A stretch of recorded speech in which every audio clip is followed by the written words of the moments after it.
The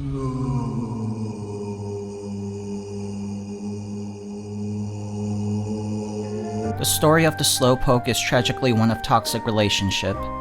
In the beginning, they're just happy to mosey around, doing nothing with intense enthusiasm while wearing aloof expressions on their faces. They're the picture of absolute contentment. Aside from the occasional poachers cutting their tails off for illegal high-end cuisine, there's not much to complain about. Not that they ever do.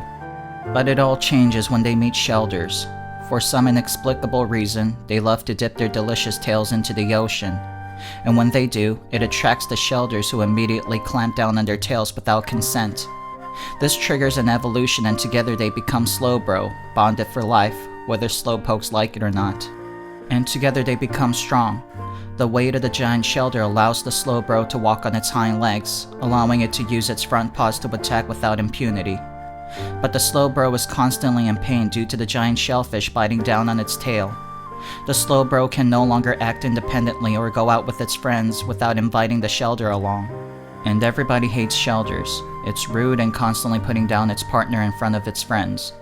Nobody has a good time and they stop getting invited to gatherings. And the shellder gaslights slowbro into believing that it's all its fault. The verbal abuse is enough to break anyone apart, but the slowbro takes it, internalizes it, then blames itself for their predicament. As if that wasn't bad enough already, the slowbro reaches another level of evolution. It turns into slowking and the shellder literally hangs over its head, reading the slowking's every thought and dictating what it ought to do. While they become even stronger, the slowking wonders if it was worth the mental anguish and yearns for the day when it was single. The days when it was living its best life, dozing around and basking in the sun. Then the shellder reads its thoughts and berates it for thinking it would be better off without it. Slowking's friends start feeling bad about leaving it out and start reaching out. But the shellder intercepts their phone calls and tells them to leave them alone. The shellder isolates the slowking and makes it believe that they're better off without their friends. They're the ones who stopped talking to them in the first place, it reminds the slowking. Slowly but surely, the shellder makes the slowking depend on it and no one else.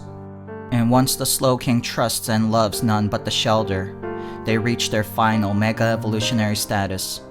The shellder consumes the slowpoke and they turn into mega slowbro. Now the slowbro can't even walk on its own. The shellder dictates all their actions as the slowbro merely peeks from within the shell as just another spectator, trapped in its own body. In an ironic twist, it becomes a shell of its former self, marinating in the gastric juices of the shellder, content to die and become nutrition for its beloved partner.